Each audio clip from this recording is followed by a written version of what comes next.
이전에 사도행전의 말씀을 기억하시는지 모르겠어요. 구브로 섬 사역을 마치고 이제 밤빌리아 지방으로 배를 타고 다시 내륙으로 들어왔다고 그랬었지요. 그리고 버가라는 곳에서 비시디아 안디옥까지 북쪽으로 더 올라가는 코스를 앞두고 마가 요한이 그 선교 여행 팀에서 이탈하는 그런 모습이 나왔다고 이렇게 소개를 했었습니다. 그럼에도 불구하고 바나바와 바울은 비시디아 안디옥까지 가서 복음을 전했었는데, 거기서도 유대인들이 시기와 또 여러 가지 비방하는 말을 가지고 바나바와 바울이 전도하는 것을 가로막아서 결국은 그 도시를 떠나게 되었는데, 오늘 본문은 이제 그 다음에 어느 곳을 갔는가, 그리고 그곳에서 무엇을 했는가, 이런 말씀이 소개되고 있습니다.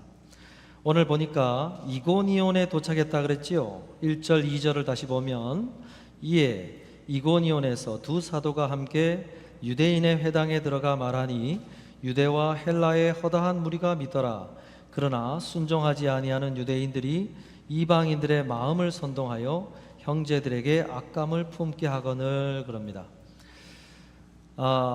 전에 비시디아 안디옥에서 그런 유대인들의 모습을 보면서, 이방인들의 반응, 그리고 유대인의 모습을 보면서 이건 하나님이 우리에게 이방인들을 향해서 가라는 뜻이구나 하고, 이제는 복음을 이방인에게 전하겠다, 자신의 동족에게 복음을 전하려고 했던 그 생각을 이제 바꿨다고 이렇게 말씀을 드렸는데, 오늘 보니까 이 이고니온이라는 곳에 도착해서도 여전히 유대인 회당에 이렇게 나가는 모습을 소개를 해주고 있어요.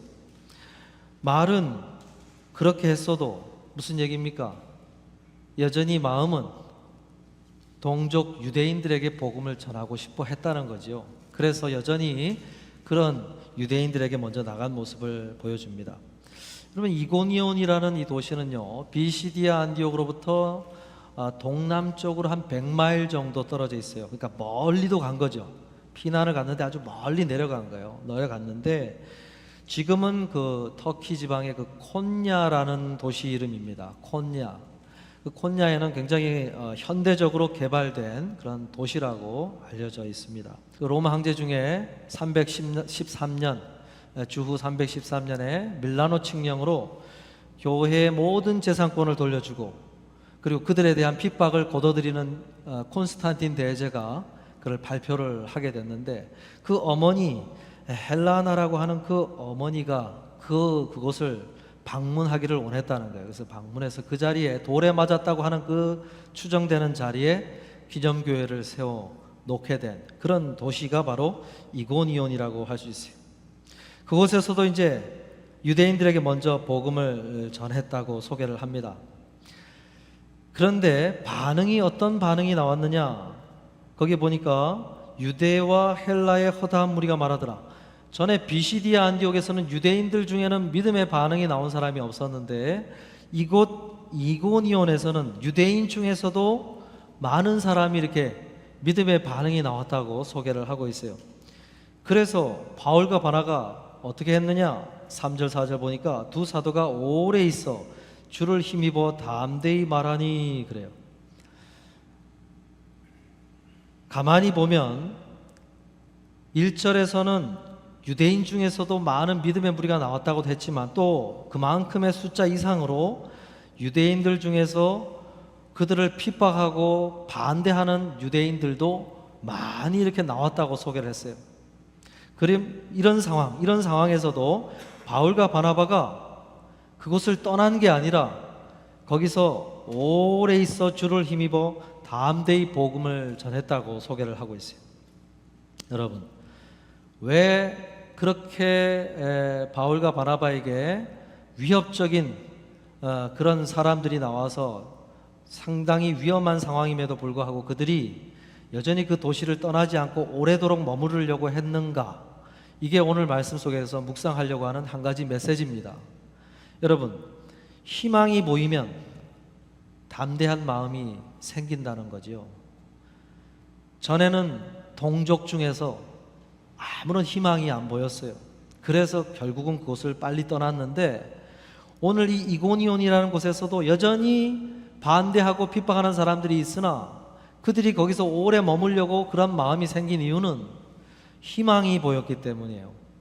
그들에게 반대하는 사람이 있어도 부정적인 사람도 있어도 그들에게 희망을 주는 존재들, 믿음의 반응을 보이는 유대인들, 그들이 보이니까 그들이 그런 마음을 품고 오래 있을 수 있었다는 것입니다.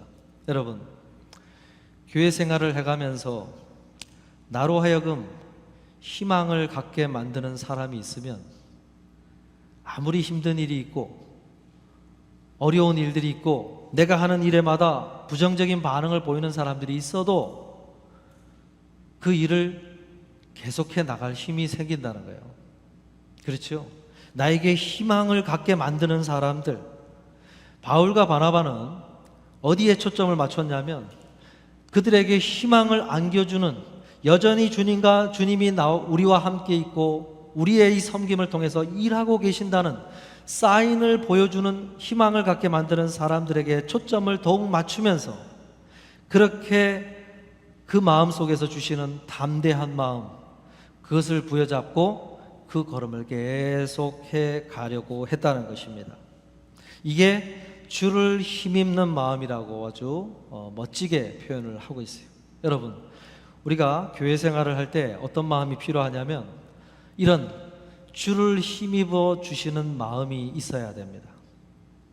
그래서 바울은 늘 고백해요. 늘 거기에 초점을 맞추려고 한 고백들이 쏟아져 나와요. 데살로니가전서 2장 19절에 보면 우리의 소망이나 기쁨이나 자랑의 면류관이 무엇이냐, 그가 강림하실 때 우리 주 예수 앞에 너희가 아니냐. 바울은 항상 희망이 되는 사람들을 바라보면서 소망을 삼고 기쁨을 삼고 자랑을 삼았다는 것을 이렇게 표현하고 있는 것입니다. 오늘 나에게 희망을 갖게 만드는 사람들, 여러분 여기에 시선을 두시기를 바랍니다. 한번 둘러보세요. 나에게 기쁨을 안겨주는 사람이 있는가? 내 섬김을 통해서 뭔가 은혜를 누리고 있는 사람이 있는가? 그러면요, 거기에다 시선을 맞추라는 거예요. 그래야 주님이 기뻐하시는 열매가 그 걸음 속에서 만들어지지. 자꾸 나를 반대하는 사람들에게 시선을 자꾸 맞추다 보면 뭐가 되겠어요?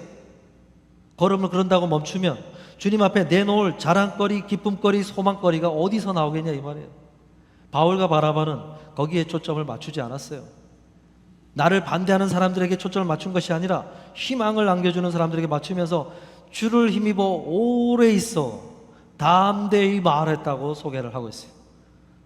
물론 이게 쉽지가 않습니다. 쉽지가 않아요. 바울과 바나바도 이러한 마음으로 오래 있었지만은 결국은 어떻게 됩니까? 반대한 유대인들이 자신들의 숫자만 가지고는 안 되니까 이방인들을 부추기고, 그리고 그 이고니온에 있는 정부 관리들을 부추겨서 반대하는 사람들의 그룹을 더욱 많이 키웠다고 성경이 소개를 하고 있어요.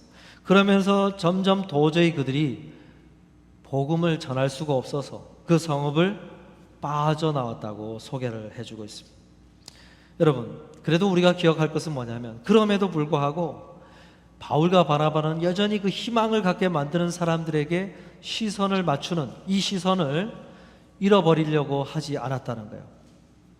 이 눈을 가지고 있다는 것은요, 굉장히 중요하다고 할 수 있어요. 왜냐하면은 만약에 그들이 그런 시선을 잃어버렸다고 한다면은 어떻게 되었을까? 성경이 다시 쓰여져야 될 많은 일들이 일어났을 것입니다. 특별히 바울이 만나야 될 중요한 사람들을 만나지 못했을 거예요. 오늘 본문 6절, 7절을 보면 그들이 어디로 갔는지를 소개하고 있는데 아주 중요한 도시가 나오고 있어요. 6절, 7절을 다시 보면 그들이 알고 도망하여 루가오니아의 두 성 루스드라와 더베와 그 근방으로 가서 거기서 복음을 전하니라 말씀을 했어요. 자, 도망하여 가게 된 곳이니까 바나바와 바울의 계획 속에는 없던 도시였다고 볼 수 있어요. 어쩔 수 없이 도망하여 가야 되는데 어디로 갈까? 그렇게 해서 가게 된 곳이 루스드라와 더베, 그 이고니온에서 20마일 더 동남쪽으로 떨어져 있는, 그리고 거기서 더 도망을 친 곳이 30마일을 동쪽으로 더 가야 되는 더베라는 말이었어요. 그러니까 도망을 가서 가야 됐던 두 도시가 나왔는데, 원래 계획했던 도시보다 이 루스드라라고 하는 이곳, 그런 곳은 어떤 도시였느냐? 어떻게 보면은 지금은 거의 몇 가구 살지 않는 그의 유적지로만 있는 흔적만 남은 곳입니다. 그리고 바울이 전도하던 그 당시만 해도 비슷한 상황이었어요. 로마에서 재산이 있는 사람들이 좀 조용하게 사람 걱정, 또 자신들을 반대하는 어떤 사람들의 걱정하지 않고 살 수 있을 산악이 험하고 좀 둘러싸여 있고 그런 곳 전원 도시로 사용되는 도시였어요. 근데 워낙 고위 관리직이 와서 살다 보니까 로마가 주둔군을 호위대 성격으로 배치해 놓은 그런 도시였어요. 그러니까 거기에는 유대인들이 거의 살지가 않는 곳이지요. 그런 곳에 갔다는 거예요. 근데 거기서 누구를 만나게 되냐면 정말 평생의 동역자, 마지막까지 자신을 지켜주고 소소한 부탁까지 할 수 있었던 디모데를 거기서 만나게 돼요.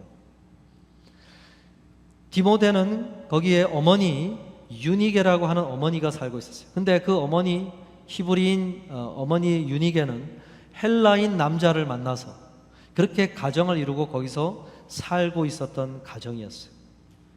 그런 가정에서 1차 선교여행 때 이렇게 도망와서 거기서 디모데 가정에 복음을 전하게 되었고, 거기서 그 가정이 복음을 받아들이게 돼요.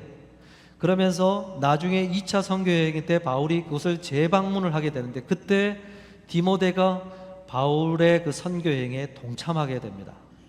그렇게 해서 이 디모데를 거기서 만나게 된 거예요. 여러분, 이 디모데가 바울에게 있어서는 정말 마지막까지 위로가 되고 소망이 되고 의지할 사람이었어요. 자신의 정말 목숨을 내놓을 것까지 할 수 있는 그런 사람이었어요.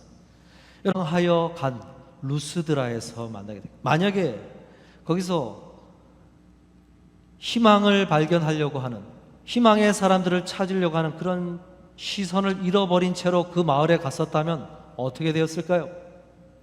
그들이 거기서 복음 전할 아무런 희망, 소망을 갖지 않고 그저 도망와 있으니 그 목적에만 충실하자, 그러면서 아무런 액션도 취하지 않고 거기서 그저 은둔해서 있다고 했었다면 디모데를 만날 수 있었을까? 그렇지 못했겠지요. 그러나 그곳에서도 바나바와 바울은 그런 희망의 사람들을 찾고자 하는 그런 노력으로 그렇게 찾아다니며 사람을 찾는 가운데, 복음을 전하는 가운데 이 디모데의 가정을 만나게 됐다는 것입니다. 여러분, 하나님의 사람들은요 다 그런 걸음을 걸었다는 것을 알 수 있어요. 우리가 다윗의 삶을 잘 알지요. 다윗이 여러분 어린 시절에 대부분을 보낸 곳이 어디였습니까? 집으로부터도 멀리 떨어진 양떼를 치기 위해 좋은 들판이었다 그랬어요. 여러분, 양떼를 치기 위해 좋은 들판이라는 것은 집 가까이에는 이미 주변에 있는 많은 양떼를 가진 사람들이 다 양떼를 풀어가지고 먹을 걸 다 뜯어먹었기 때문에 풀이 없어요. 그래서 멀리 한 번이라도 사람들이 밟지 않은 곳을 데려가야 그나마 양떼들을 넉넉히 먹을 수 있을 그런 상황이었어요. 그러니 다윗이 대부분 어디서 보냈겠습니까? 집을 멀리 떠나 들판에서 양떼들과 함께 보내는 것이지요. 그런데 거기서 하나님께서 다윗을 부르실 때의 장면을 어떻게 소개합니까? 역대상 17장 7절 8절에 보면 내가 너를 목장 곧 양떼를 따라다니던 데에서 데려다가 내 백성 이스라엘의 주권자로 삼고 내가 어디로 가든지 내가 너와 함께 있어 내 모든 대적을 내 앞에서 멸하였은즉, 그렇죠. 뭐라고 그래 소개했습니까? 양떼를 따라다니던 데에서 너를 데려왔다, 이렇게 소개를 하고 있어요. 하나님의 강조점이 어디에 있냐면요, 양떼를 치던 목장 들판이든 아니면 이스라엘의 왕이 살고 있는 왕궁이든지 상관없이 내가 어디로 가든지 내가 너와 함께 있어. 이게 중요한 강조점이에요. 들판이든 작은 마을이든 상관없이, 전쟁터든 상관없이 하나님이 함께 하신다면 그것은 다윗처럼 이스라엘의 주권자로 준비시키는 현장이 된다는 것이지요. 여러분, 골리앗을 쓰러뜨릴 때 하나님이 사용하신 도구가 무엇이었습니까? 왕궁에서 제작한 사울 왕이 주려고 했던 그런 으리으리한 갑옷과 그 당시에 최첨단 기술이 집약되어 있는 검이 아니었어요. 하나님은 그것을 사용해서 골리앗을 쓰러뜨린 툴로 삼기를 원치 않으셨어요. 뭘 사용하셨습니까? 하나님이 사용하시려고 하셨던 도구는 들판에서 하나님과 함께 거하며 연습했던 그 물맷돌, 그것을 사용하기를 하나님이 원하셨다는 거예요. 그래서 그 도구를 들고 하나님이 그것을 사용하셔서 골리앗을 쓰러뜨리는 그러한 일들을 일으키셨죠. 모세도 마찬가지였어요. 여러분, 위대한 하나님의 사람 모세도 하나님께서 모세를 통해서 출애굽의 역사를 이루실 때 어떤 툴을 사용하셨습니까? 40년간 미디안 광야에서 닳고 다른 목자가 사용하던 지팡이, 그리고 양떼를 치기 위해서 호렙산에 지날 때에 가시떨기 나무에서 불로 임하셔서 그를 만났을 때 현장에 가지고 있었던 그 하나님의 지팡이를 들고 그 위대한 역사를 이루기를 원하셨지, 다른 툴을 가지고 하기를 원치 않으셨어요. 모세가 애굽에서 가지고 다녔었던 그런 단검이라든지 창검이라든지 이런 것을 너가 애굽에 가면 다시 들고 사람들이 좀 인정할 만한 툴을 들고 그 일을 해라, 그러지 않으셨어요.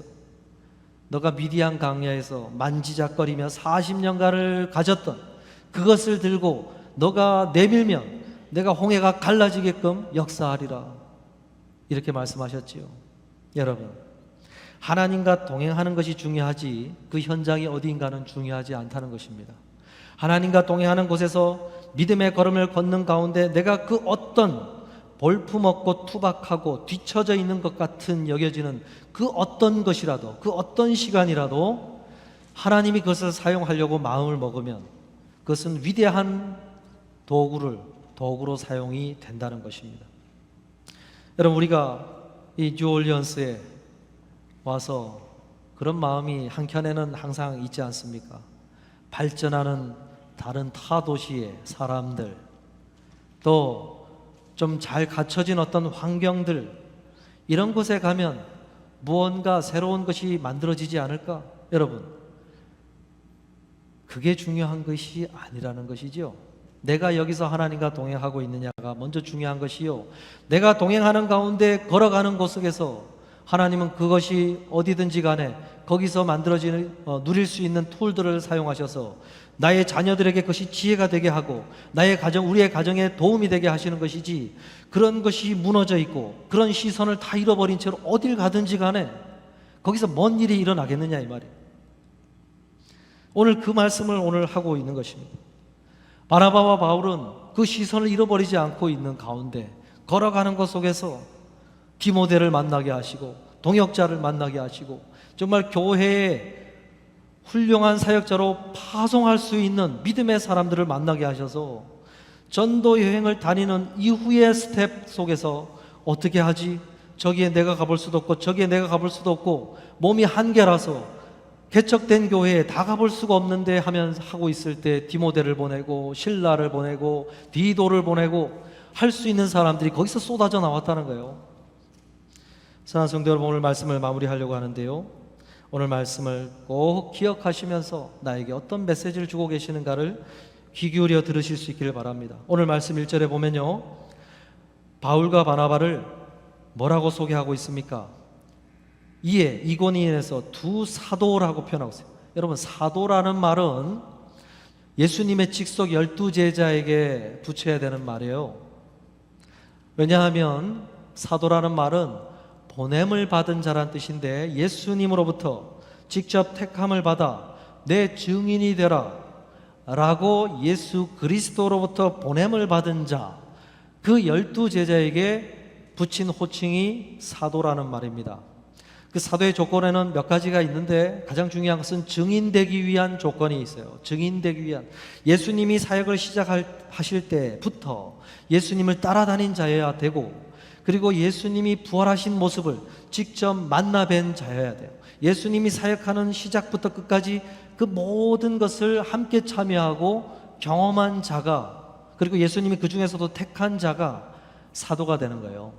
그런데 오늘 누가복음을 기록하면서 이전까지는 두 사람이라고 불렀던 이 두들을 오늘 24장부터 사도라고 부르고 있어요. 왜 이렇게 사도라고 불렀을까요? 누가가 이 사도로 이 둘을 칭한 이유는 그들이 부활하신 예수님을 대표하는 예수님이 보낸 사도로 보냄을 받은 자라고 하는 강한 확신이 있었기 때문에요. 이 확신이 어디서 온 것일까요? 이 확신은 어디서 왔냐면 안디옥 교회가 그들을 택해서 선교사로 파송하는 그 모든 과정을 부활하신 주님께서 성령을 통하여 그리고 안디옥 교회의 성도들을 통하여 그 과정을 직접 진두지휘하셔서 그들을 보내셨다고 하는 확신이 있기 때문에 이렇게 표현을 한 거예요. 두 사도다. 주님이 직접 보내신 것이다. 교회를 통해서. 여러분, 이것이 우리에게 어떤 메시지를 주는지 아십니까? 우리는 교회의 사람들이 만들어내는 각종 오류와 실수, 그런 것들을 바라보면서 우리가 교회 이름으로 뭔가를 해간다는 것을 인간적인 일로 다운그레이드 시켜버려요. 이건 인간들이 하는 일이야. 교회에 하는 일은 우리가 사람의 일로 그렇게 생각하고 바라보고 섬길 때가 얼마나 많은지 모르겠어요. 예수 그리스도께서 교회를 통하여 맡기신 일로 받아들이질 않아요. 그러니까 섬기는 일도 대충 하거나 힘들면 그만두거나 이러한 생각들을 할 때가 참 많다는 거예요. 여러분, 근데 오늘 누가가 어떻게 했다고요? 교회가 그들을 택하고 보낸 모든 과정을 머리 대신 예수 그리스도께서 친히 하신 일로 보며 그들을 사도라고 불렀다는 거예요. 여러분, 우리가 주님 앞에서의 일들로 교회 일들을 바라보며 걸어가면 무슨 일이 일어날까요? 주님의 어떤 예수 그리스도를 대표하는 능력과 권능이 나타나는 일들이 되어지겠지만은 내가 그것을 인간적인 일로 바라보고 인간적인 일들, 사람들 앞에서 하는 일로 바라보면서 걸어가면 무슨 일이 일어날까요? 인간적인 열매가 나오겠지요. 여러분, 어떤 면에서는 내 생각대로 되어진다는 것은 참 슬픈 일이에요. 그리스도인으로서. 왜요? 내가 생각한 대로, 내가 예상한 대로, 내가 기대한 대로만 되어진다면 그 무슨 놀랄 만한 일이 있겠습니까? 거기서 무슨 의미를 가질 만한 일이 일어나겠냐? 인간적인 일들밖에 없지요. 그러나 내 생각대로 되어지지 않는 것, 오히려 나의 기대를 넘어서는 것, 주님이 원하시는 주님의 일들, 주님의 열매가 나올 때 이야, 뭐 이런 일이 생기나 하면서 감탄하는 일이 나오지 않겠어요? 내 생각대로 되어지지 않는 일들을 자꾸 날마다 마주해야 뭔가 입이 쫙 벌어지는 기쁨이 생겨나지 않겠어요?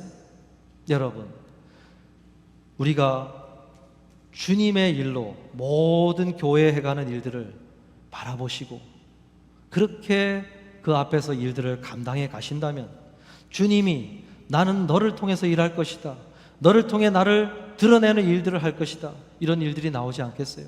사랑하는 성도 여러분, 오늘 우리가 자꾸 교회에서 하는 일들을 인간적 일로 다운그레이드 시키지 말고 주님, 제가 주님 앞에서 이 모든 것을 하겠습니다 하면서 주님의 일로, 주님이 맡기신 일로, 주님이 나를 통해 일하실 일로 바라보면서 자꾸 그 일들을 해가다 보면 그것을 통해서 주님의 능력이, 권능이 우리 가운데 경험되어지는 정말 사도적인 일들이 우리 교회 가운데 일어날 줄로 믿고 내가 섬기는 일들 가운데 나타날 줄로 믿습니다. 이러한 사람들 되시기를 주님의 이름으로 축복합니다. 기도하겠습니다.